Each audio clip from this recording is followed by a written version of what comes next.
berpuluh-puluh tahun, bahkan beratus-ratus tahun, perdebatan selalu terjadi antara fisik dengan spiritual. Apakah ada hubungannya? Sebagian mengatakan ada hubungannya. Jadi kalau spiritual kita terganggu, maka kesehatan kita terganggu.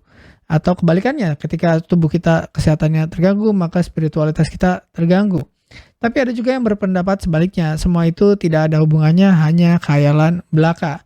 Dan dalam video kali ini, Assalamualaikum warahmatullahi wabarakatuh, saya Dr. Ruli akan membahas 7 hubungan antara fisik dan spiritual, terutama untuk kesembuhan, yang dilihat dari sudut pandang medis dan bukti-bukti yang ilmiah. Pengen tahu gimana pembahasannya? Udah siap? Ayo kita mulai.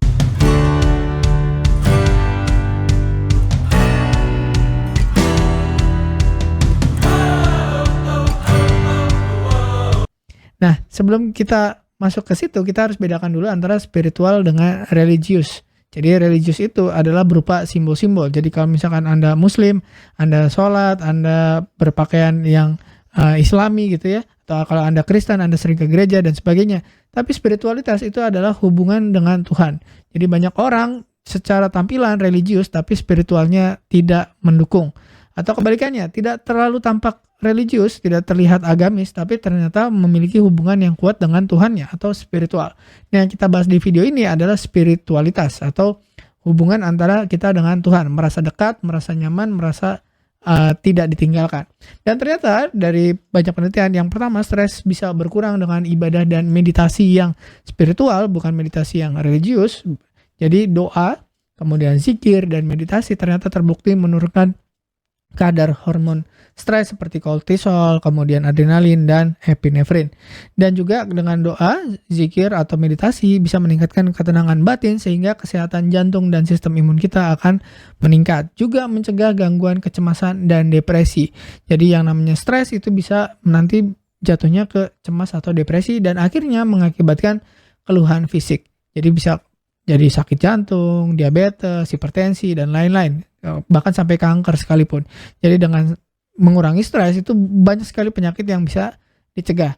Dan ternyata dari bukti penelitian yang sudah pernah diteliti adalah hubungan meditasi dan doa pada penyakit jantung. Di Harvard Medical School menemukan bahwa pasien penyakit jantung yang rutin berdoa atau bermeditasi ternyata tekanan darahnya itu mengalami penurunan yang signifikan, risiko serangan jantungnya turun, dan lebih cepat pulih setelah operasi jantung, misalkan bypass atau pasang ring. Jadi pada pasien-pasien yang komplikasi itu justru malah biasanya tidak terlalu spiritual. Walaupun kelihatannya religius, kelihatannya agamis, tapi ternyata tidak berdoa dengan yakin gitu. Jadi hanya formalitas aja.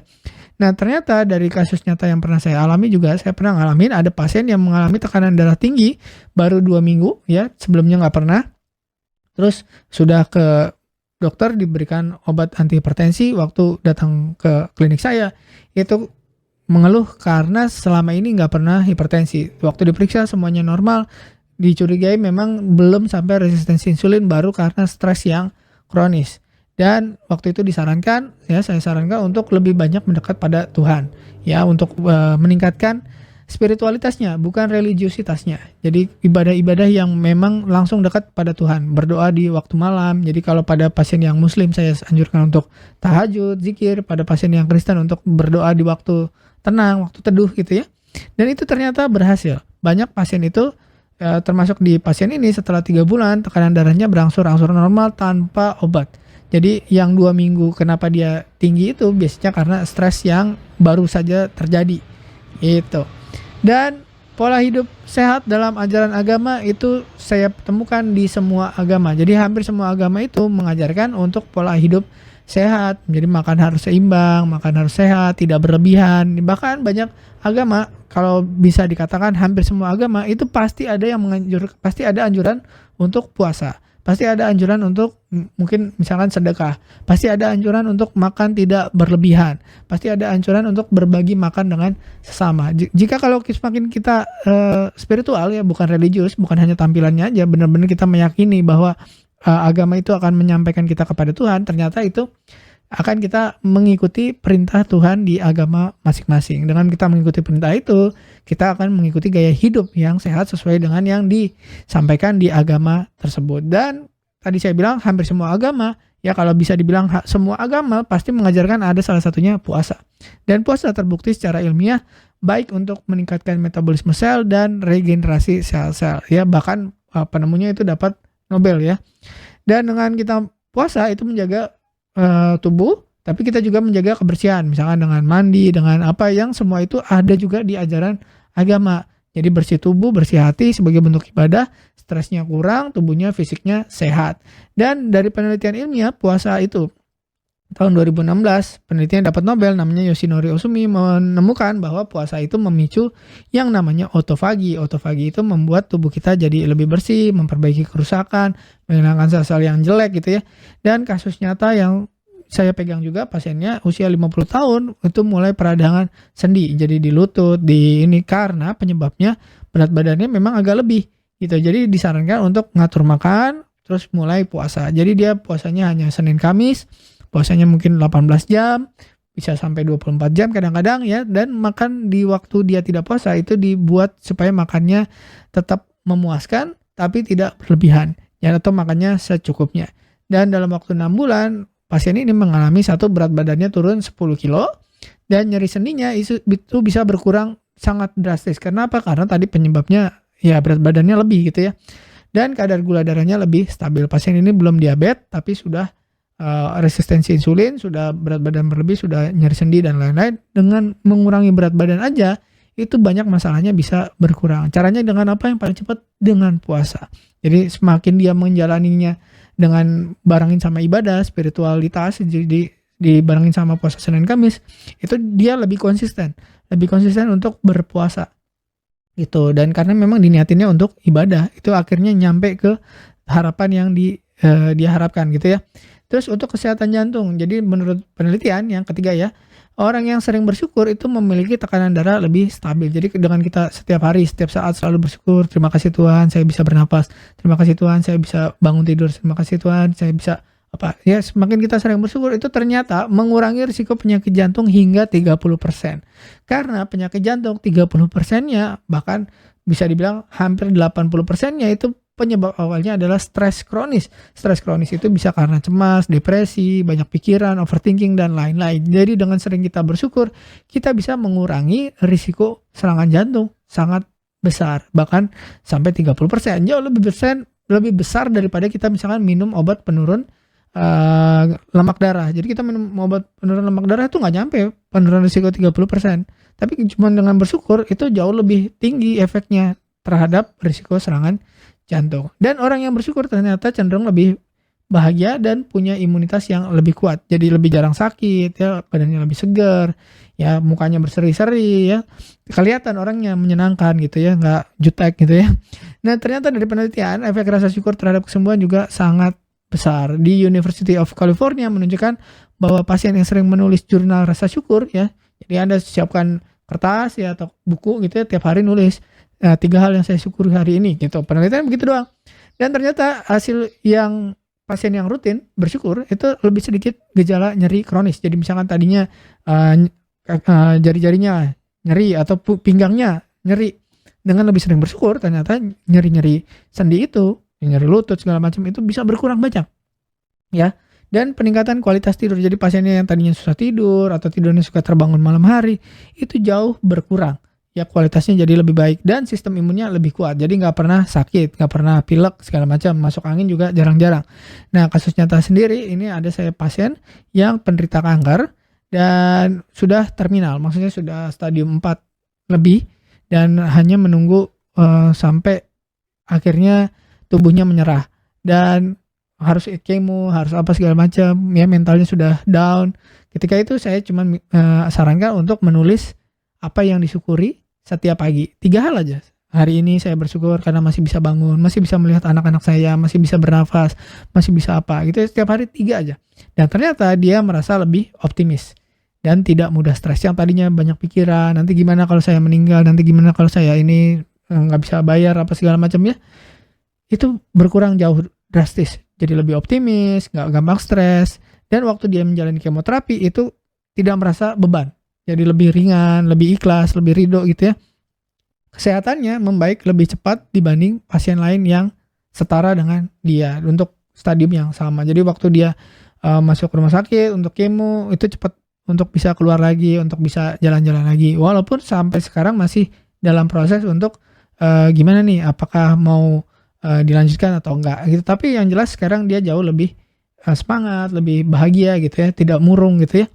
Dan berikutnya kalau kesehatan itu bisa meningkatkan sistem imun. Jadi orang yang spiritualnya tinggi, punya keyakinan tinggi, punya spiritualitas yang tinggi, itu cenderung lebih tahan terhadap penyakit. Jadi kalau kita seimbang secara emosional, ya spiritualnya bagus gitu ya, terus itu infeksi juga males masuk ya, karena imunnya sehat gitu.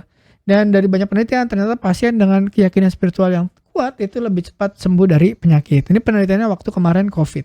Jadi pada pasien-pasien COVID yang takut, yang khawatir, yang nggak terima dengan keadaannya itu lebih cepat meninggal atau lebih cepat mengalami morbiditas atau kecacatan. Tapi pasien yang beriman, yang pasrah, yang rela, ya walaupun banyak faktor ya, misalkan ada diabetesnya enggak, hipertensi enggak, atau enggak, ini enggak. Tapi kebanyakan yang diteliti itu yang spiritualitasnya lebih tinggi, itu lebih cepat untuk pemulihan waktu COVID kemarin. Dan yang kelima, berbuat baik dan sedekah itu meningkatkan mental kita. Jadi dengan membantu orang lain, itu melepaskan hormon kebahagiaan, dopamin, oksitosin, kita jadi merasa penting, merasa bahagia, merasa berharga, merasa penuh cinta, itu bisa mengurangi depresi dan meningkatkan makna hidup. Jadi bisa Anda misalkan sedekah saat ini, uang, Anda juga bisa mendonorkan darah Anda. Jadi Anda punya motivasi untuk sehat. Untuk apa? Supaya bisa donor darah. Misalkan darahnya bagus, lemak darahnya bagus, tidak hipertensi, tidak diabetes ya, itu syarat-syarat untuk bisa donor darah. Jadi dengan kita punya semangat, oh saya mau donor darah nih, untuk bisa donor darah saya harus sehat. Nah itu memberikan makna tambahan kenapa kita mau sehat. Selain kita bisa membantu orang lain, juga bisa menyehatkan tubuh kita. Jadi sedekah, mentalnya bagus, donor darah, fisik dan mentalnya bagus gitu. Nah, studi dari Carnegie Mellon University menyebutkan bahwa orang yang sering berbuat baik dan bersedekah ternyata stres dan kecemasannya lebih rendah, lebih bahagia, dan kemungkinan dia untuk depresi itu lebih rendah. Ini ada kisah nyata, ada pasien saya usia 60 tahun itu kesepian setelah istrinya meninggal, anak-anaknya semua ada di luar negeri, sudah berkeluarga semua, dan mendekati waktu pensiun, ya, dan kehilangan makna hidup. Nah kebetulan dia pasien saya ini Katolik dan pensiun, dia bingung mau ngapain. Nah ketika itu saya sarankan untuk lebih aktif secara sosial atau lebih aktif secara keagamaan, dan dia akhirnya ikut ke gereja yang selama ini dia ikut tapi nggak pernah terlibat gitu ya. Dia ikut kegiatan sosial, rutin bersedekah, membantu dalam kegiatan-kegiatan gereja gitu, dan ternyata dia merasa lebih bahagia dan punya tujuan hidup. Jadi semangat untuk bangun tidur ya, terus tidurnya jadi lebih nyenyak gitu, dan tekanan darahnya yang biasanya tinggi itu lebih stabil ya, karena selama ini merasa kesepian, takut ditinggal dan lain-lain, dan kali ini dia merasa hidupnya penting. Jadi dengan mau pensiun biasanya banyak pikiran, ketika akhirnya menemukan makna, dia akhirnya bisa mengendalikan dirinya dan tubuhnya juga ikut sehat. Itu yang keenam, kesehatan spiritual membantu mengatasi rasa sakit. Penelitiannya ini ternyata doa dan meditasi bisa mengurangi persepsi terhadap rasa sakit. Ini nama tekniknya MBSR dengan meditasi. Ya nanti kalau Bapak Ibu tertarik kita akan belajar ya, nanti saya bikin workshopnya atau programnya supaya Bapak Ibu bisa bermeditasi dengan saintifik ya, secara saintifik. Dengan kita lebih yakin ternyata lebih tahan terhadap nyeri dan pulih lebih cepat. Ini pasien-pasien MBSR biasanya pasien yang nyeri kronik, terus pasien kanker gitu ya yang nyeri ya.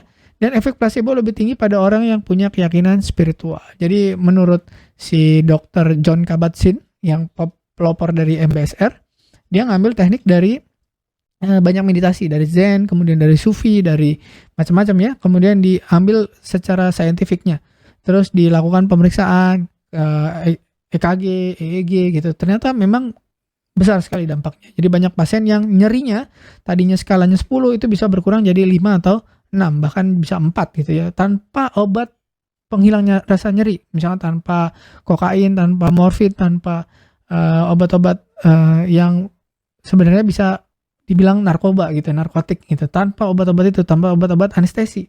Itu hebat sekali dia. Nah, tekniknya luar biasa. Ya sebenarnya simple, tapi begitu kita lakukan ternyata itu pengaruhnya besar.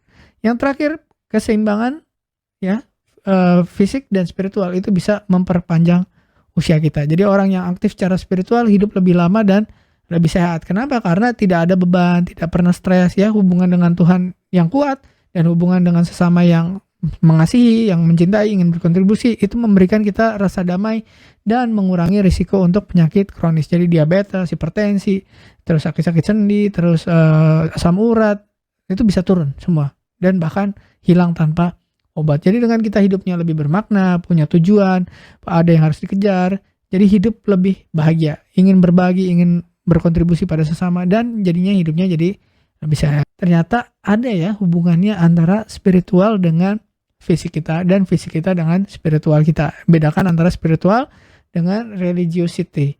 Jadi kalau religiosity itu kelihatan simbol-simbol, kita pakai baju yang agamis gitu, pakai sorban, pakai kopiah atau apa ya, terus menunjukkan kata-katanya atau terlihat dari tampilannya, itu religius. Tapi kalau spiritual itu dari keyakinannya di dalam, dan spiritual itu tidak bisa dilihat oleh orang lain, yang bisa merasakan adalah diri sendiri. Terima kasih sudah menyimak, semoga bermanfaat. Saya Dr. Uli, wassalamualaikum warahmatullahi wabarakatuh. Terima kasih telah menonton hingga selesai. Jangan lupa tulis pendapat Anda di kolom komentar. Saya Dr. Uli dan saya sangat senang bisa belajar dan berbagi dengan Anda. Salam hidup sehat dan mulia. Jangan lupa tekan tombol like, subscribe, lonceng notifikasi, dan ikuti media sosial kami sehingga Anda tidak akan melewatkan ilmu berguna lainnya dari kami. Sampai jumpa di video berikutnya.